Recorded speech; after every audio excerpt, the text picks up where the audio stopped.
अभिवादन स्वीकार करें। मैं उदय पठानिया। आगामी 27 जुलाई को गुरमुख सिंह बाली यानी जीएस बाली साहब की जयंती है और एक बार फिर से बाली साहब सबको बहुत याद आ रहे हैं और उसकी वजह क्या है क्या नहीं है। बहुत सारी ऐसी चीज़ें होती हैं जो नेताओं के साथ जब वह जीवित होते हैं तब भी चलती हैं और जब उनका स्वर्गवास हो जाता है तब भी चलती हैं। लेकिन बाली साहब का जो रसूख रहा है वो आज भी उन्हें जीवंत बनाए हुए है, मरणोपरांत भी। लेकिन आज की डेट में मरणोपरांत जिसे हम कहते हैं उस तरह की बहुत सारी चीज़ें हो चुकी हैं, क्योंकि जो समाज है वो जिंदा है लेकिन समाज के लिए जो व्यवस्थाएं हैं वो एक तरह से मरणोपरांत होती हुई नजर आ रही है। थोड़ा सा ये एक बयान सुनिए। मैं मानता हूँ कि कर्म करते रहना चाहिए और कर्म ऐसा करें कि वो कर्म करें जिसके लिए आपके जाने के बाद लोग आपको याद करें। That's why I am GS बाली। कहना That's why I am GS बाली, क्योंकि यही वो चीजें हैं जिनसे आज बाली साहब याद आते हैं। खैर, शुरुआती दौर से अगर बात करें तो कांगड़ा का जो तहसील चौक है वहाँ पर एक आरा हुआ करता था और शायद उस वक्त बाली साहब की उम्र बहुत कम रही होगी, 6वीं या 7वीं में पढ़ते होंगे। तो आज भी लोग उस किस्से को याद करते हैं। वो जो आरा था वो एक बहुत प्रतिष्ठित परिवार है कांगड़ा का, अर्जुन दास कालरा जी और मेहर चंद कालरा जी। तो उनके आरे पर सुबह ही लकड़ी वगैरह उठाने के लिए महात्मा लोग आते थे। तो एक बार कहते हैं कि जीएस बाली साहब बाल्यावस्था में ही वहाँ पर गए और एक बाबा जी के पाँव छुए। तो बाबा जी ने उन्हें आशीर्वाद दिया कि तू आने वाले दौर में एक बहुत बड़ा आदमी जो हिमाचल का बनेगा। और वो जो आशीर्वाद था वो फलीभूत भी हुआ। जीएस बाली की सियासत कुछ ऐसी रही कि बड़े बड़ों की सांसें अटक कर रह जाती थी। ऐसा कोई प्लेटफॉर्म नहीं था जहां पर जीएस बाली साहब का जो टकराव है वो अपने से बड़े कद के नेताओं के साथ भी और जो अपने से समानांतर कह लीजिए या फिर उम्र में कुछ छोटे कह लीजिए उनसे भी उनका जो टकराव था वो चलता था। लेकिन आवाज़ जो थी वो सिर्फ और सिर्फ कांगड़ा की बुलंद हुआ करती थी। यानी जीएस बाली एक तरह से ये कहा जाए कि कांगड़ा की वो बुलंद आवाज़ थे जिस आवाज़ को बनने के लिए आज भी बीजेपी और कांग्रेस के नेताओं में होड़ लगी रहती है। लेकिन जीएस बाली की तरह अपना रुतबा बनाने में तो हाल फिलहाल कोई नेता कामयाब होता हुआ नहीं दिख रहा है। जीएस बाली का दौर आज युवाओं को बहुत याद आ रहा है और उसकी वजह सिर्फ और सिर्फ ये है कि वो रोजगार की बात किया करते थे। क्या कहा करते थे जरा ये भी सुन लीजिए। मैं कभी कंफ्यूज नहीं होता। मैंने आपको बता दिया मेरा लक्ष्य जो है वो बेरोजगारों को रोजगार देना है। सुना आपने, रोजगार।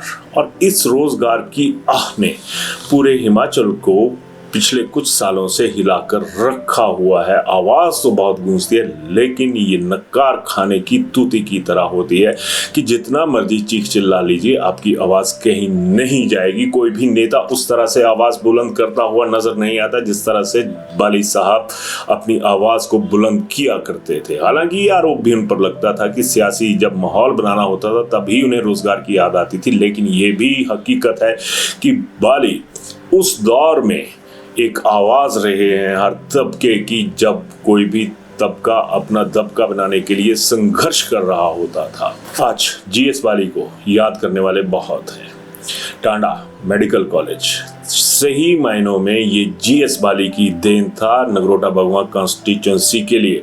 वजह यही थी कि जब ये शुरू हुआ था तो इसका जो आगाज था ये धर्मशाला में हुआ था, लेकिन इसे बाद में जीएस बाली अपनी रसूख और अपनी जो सियासी कलाएं हैं उनके दम पर इसे नगरोटा बगवां विधानसभा क्षेत्र में ले गए थे और ये टांडा में स्थापित हुआ था।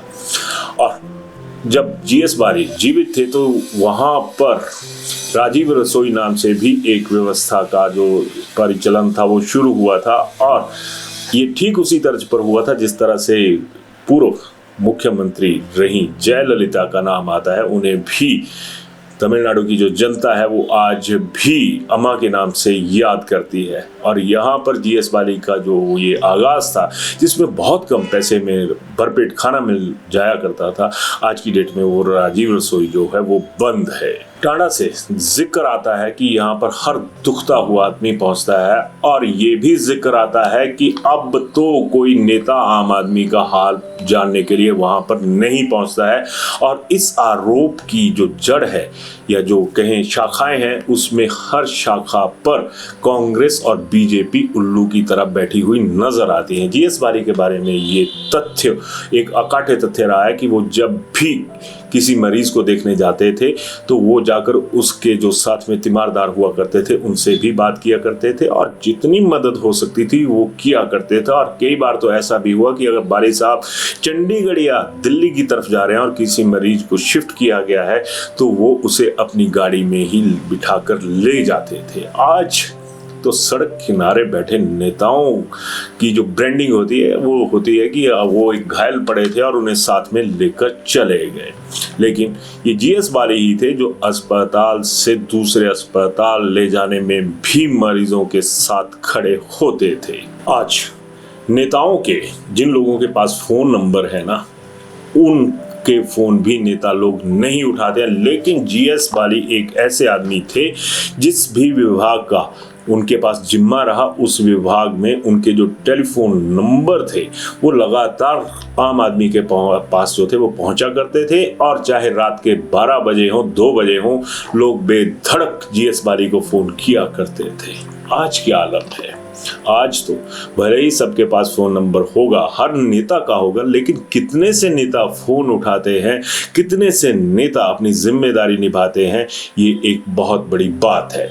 आज की डेट में एक और तथ्य बहुत याद आ रहा है कि एक दौर था जब जीएस बाली और नितिन गडकरी जो अभी केंद्र में मंत्री हैं, उनके साथ जीएस बाली की जो दोस्ती थी, जो संबंध थे, वो बहुत प्रगाढ़ थे। आज भी नितिन गडकरी के सहारे कुछ नेता अपनी सियासत को चलाते हैं और ये कहते हैं कि हम नितिन गडकरी से मिले, ये किया वो किया, लेकिन जब गडकरी साहब हिमाचल आया करते थे तो उनके साथ सिर्फ और सिर्फ हिमाचल सरकार की तरफ से जीएस बाली हुआ करते थे। आज इतनी आपदा है प्रदेश में, कहीं कोई ऐसी चीज नजर नहीं आती जिसमें ये कहा जा सके कि फलां नेताजी के जो संबंध हैं केंद्रीय नेता के साथ वो इतने प्रगाढ़ हैं कि वो कुछ भी मदद प्रदेश के लिए ला सके। यहाँ पर तो नेता खुद अपनी मदद करते हुए नजर आते हैं, ना कि आम आदमी की। आज जितने भी एनएच बन रहे हैं ना, उनका जो खाका था, उनकी जो नींव थी, वो जीएस बाली साहब के वक्त में तैयार हुई थी। इस चीज से तो ना तो बीजेपी इनकार कर सकती है, ना कांग्रेस इनकार कर सकती है। जिस तरह से मैंने पहले जिक्र किया कि बाली साहब कांगड़ा के सिर तक की लड़ाई को लड़ा करते थे और इस लड़ाई का जो आगाज था वो अक्सर कांगड़ा के नेताओं के साथ ही हुआ करता था। फिर शिमला में पूर्व मुख्यमंत्री स्वर्गीय वीरभद्र सिंह के साथ भी उनकी जो टस्सल थी वो लगातार चलती रहती थी, लेकिन कोई भी ऐसा मौका नहीं आया जिसमें ये नजर आया हो कि जीएस बाली दंडवत मुद्रा में किसी भी नेता के सामने नजर आए हों। ये अलग बात है कि समझौता करने पर जीएस बाली मजबूर करते थे कि अब आपको समझौता करना होगा। आज अगर मैं कांगड़ा की ही बात करूं तो कांगड़ा के कितने से नेता ऐसा दम दिखा पा रहे हैं जो जीएस बाली दिखाया करते थे। बाली साहब का जो एक हर किसी के साथ रिश्ता था वो बहुत ही अलग तरह का था। पूर्व मुख्यमंत्री स्वर्गीय वीरभद्र सिंह, उनके साथ जितनी जीएस बाली की नज़दीकियां रहीं उससे ज़्यादा कभी ना कभी उन दोनों की आपस में जो दूरियां थी वो भी गाहे बगाहे नज़र आती थी। लेकिन जीएस बाली का करैक्टर ऐसा था कि अगर प्यार है तो प्यार है, अगर अलगाव है तो अलगाव है, लेकिन उस अलगाव की जो आग होती है उसमें भी एक तरह से कहें कि प्यार का सद्भाव रहा करता था, तो इस चीज़ से इनकार नहीं किया जा सकता।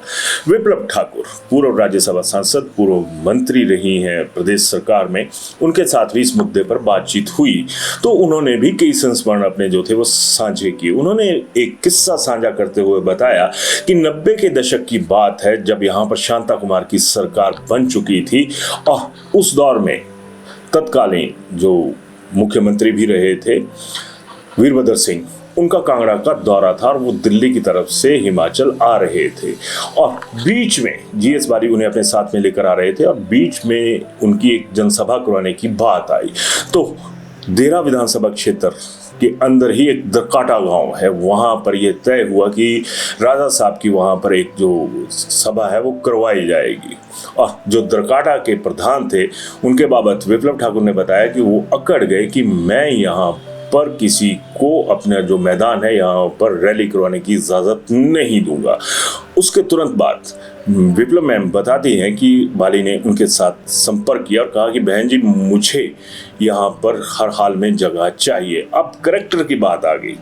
विप्लव ठाकुर का 36 का आंकड़ा हमेशा से रहा था, तो उन्होंने भी साफ इनकार कर दिया कि राजा साहब के नाम पर तो मेरी बिल्कुल ना है, यानी साफ गोई का दौर था उस जमाने में। अगर ना है तो ना है, अगर हाँ है तो हाँ है। और उसके बाद जीएस बाली ने उन्हें अपनी एक तरह से कहें कि मान मुनव्वल करी और विप्लव ठाकुर राजी हो गई। खैर वक्त बीतता गया, वहां पर रैली भी होगी, सारी चीजें होगी। उसके बाद एक दौर ऐसा भी आया कि विप्लव ठाकुर की जो माता जी थी सरला शर्मा, जो कि फ्रीडम फाइटर थी, उनका भी निधन हो गया। और उस दौर में जो जीएस बाली थे ये मंत्री बन चुके थे, तकनीकी शिक्षा विभाग इनके पास ही था, तो रस्म क्रिया का जो आयोजन होना था उसके लिए खुली जगह चाहिए थी। तो उन्होंने जीएस बाली से कहा कि मुझे जो कांगड़ा पॉलिटेक्निक का सभागार है वहां पर इसका आयोजन करना है। खैर जीएस बाली साहब ने कहा कि ये तो आज तक हुआ ही नहीं, लेकिन जब बात स्वतंत्रता सेनानी की आ गई तो जीएस बाली ने उन्हें वो सभागार जो था वो मुहैया करवाया था। यहाँ पर जिक्र इसलिए करना जरूरी हो जाता है कि आज की डेट में नेताओं का ऐसा क्या करैक्टर है कि जिस तरह का जीएस बाली का रहा था और आज की डेट में विप्लव ठाकुर का तो लगातार चलता हुआ नजर आ रहा है। सियासत में रिश्ते बहुत अहम भूमिका निभाते हैं और जिन विप्लव ठाकुर का मैं जिक्र कर रहा हूँ वो बुआ जी के नाम से पूरी दुनिया में जानी जाती हैं कि ये हमारी बुआ जी हैं। लेकिन ये तमगा भी जीएस बाली का दिया हुआ है, इसी से कोई भी इनकार नहीं कर सकता। उसकी वजह है हर राखी पर विप्लव ठाकुर की जो राखी होती थी उसे वह पहले पहनते थे, उसके बाद ही बकाया जो उनकी अपनी बहनें थीं या दूसरी राखियाँ आया हुआ करती थी उनको पहनते थे। यानी जो राजनीति थी वो दिमाग से ही नहीं करते थे, वो बाली साहब दिल से भी करते थे। जीएस बाली की स्वर्गीय वीरभद्र सिंह के साथ नज़दीकियां भी रही, दूरियां भी रही। तो उस दौर में हमेशा ये होता था कि जब भी अधिकारों की बात आती थी और जन अधिकारों की बात आती थी तो जीएस बाली एक जो रुख था वो कड़ा कर लेते थे और जब मदद की बात आती थी तो मदद करने में भी आगे रहते थे। आपको याद होगा कि जब एक बार कांग्रेस की सरकार रमेश चंद्वाला के समर्थन से बन गई थी, हालांकि कुछ दिन के बाद वो जो समर्थन था धवाला साहब ने वापस ले लिया था और वो सरकार चली गई थी। उस सरकार को बनाने में भी यानी वीरभद्र सिंह को एक बार फिर मुख्यमंत्री बनाने का जो तमगा है वो जीएस बाली की बदौलत उन्हें हासिल हुआ था। और ये जो परिपाटी थी यही नहीं रुकी थी, वीरभद्र सिंह भी जीवित थे, जीएस बाली भी जीवित थे और प्रदेश युवा कांग्रेस का जो प्रदेश अध्यक्ष बनना था उसके लिए चुनाव होने थे। और उस दौर में भी ये माना जाता था कि वीरभद्र सिंह के सामने कोई चुनौती नहीं बनेगा, लेकिन वहां पर जीएस बाली के बेटे रघुवीर सिंह बाली और विक्रमादित्य सिंह एक बार फिर आमने सामने हुए और बाकायदा सारी चीजें हुई थी। आज अपने विजन को लेकर बहुत बड़ी बातें जो है वो हिमाचल के नेता करते हैं, चाहे बीजेपी कांग्रेस जिस मर्जी के हो। लेकिन एक और प्रोजेक्ट आपको याद होगा, मनाली का स्की विलेज, और ये स्की विलेज बाद में जनता के विरोध के कारण ठप हो गया था। लेकिन उस एक महत्वाकांक्षी जो प्रोजेक्ट था उसे जीएस बाली ही हिमाचल में लेकर आए थे। और वो दौर क्या था, आज की डेट में दौर क्या है? आज की डेट में हर तरफ विनाश की लीला है विकास के नाम पर। लेकिन विकास पुरुष जिस तरह से कहा जा सकता है उस तमगे को अगर कांगड़ा के खाते से कहा जाए तो जीएस बाली के जो छाती थी उस पर हमेशा रहा था। खैर मुद्दे बहुत सारे हैं। एक और मुद्दा है, बीइंग ए ट्रांसपोर्ट मिनिस्टर, बाली साहब की जो कार्यशैली थी वो रात के अंधेरे में नजर आया करती थी। वो एक तरह से तमाम लोगों को एहसास करवा देते थे कि इस प्रदेश में अगर व्यवस्था है, अगर कोई दमदार नेता है तो वह खुद है। जरा ये सीन देख लीजिए।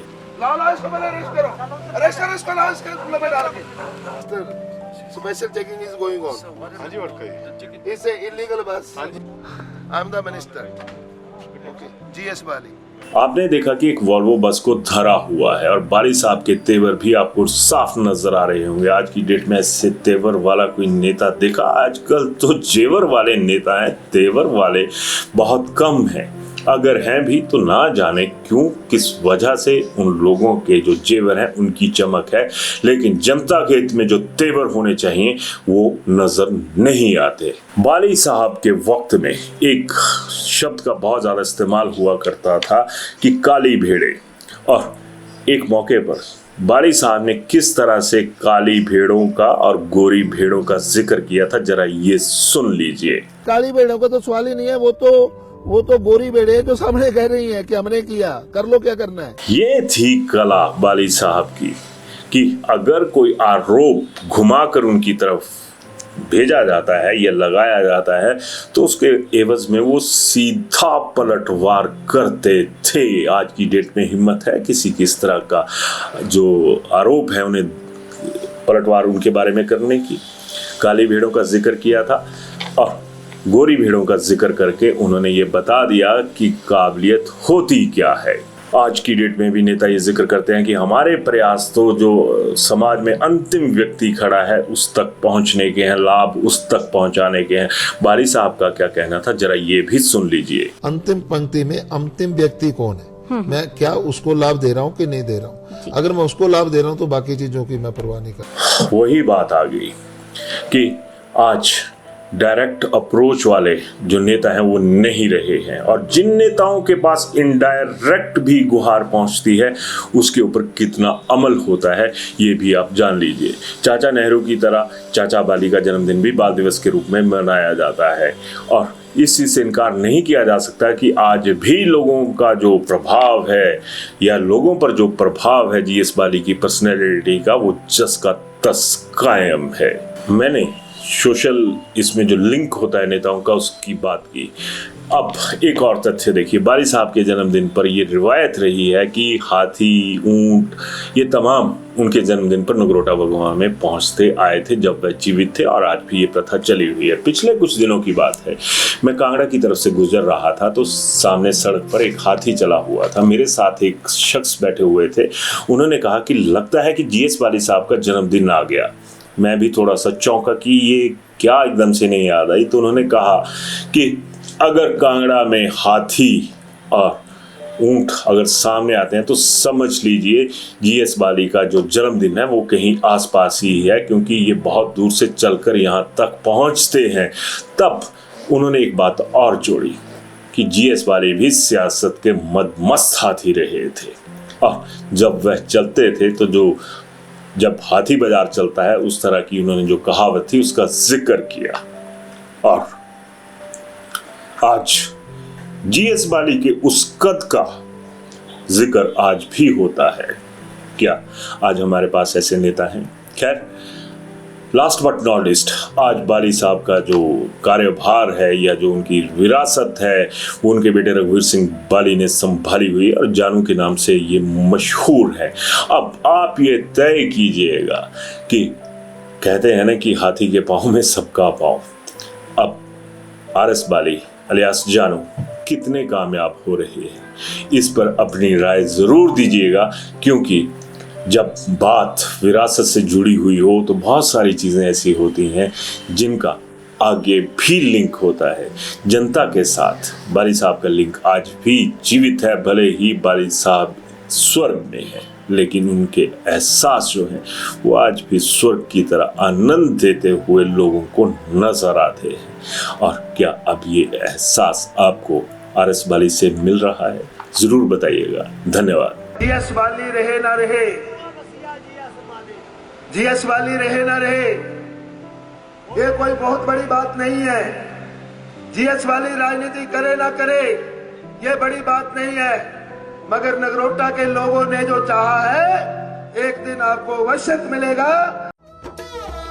शिमला होटल, घर के बाहर घर जैसा अपनापन। अपने वेकेशंस को सुनहरी यादों में पिरोएं शिमला होटल के साथ। राजसी वैभव और राजस्थानी आव भगत जो देगी आपको एक रॉयल फील। हिमाचल वासियों के लिए जयपुर में ठहरने का अपना hotel Shimla hotel, heritage above 1, हवा महल रोड, चांदी की टकसाल, जयपुर।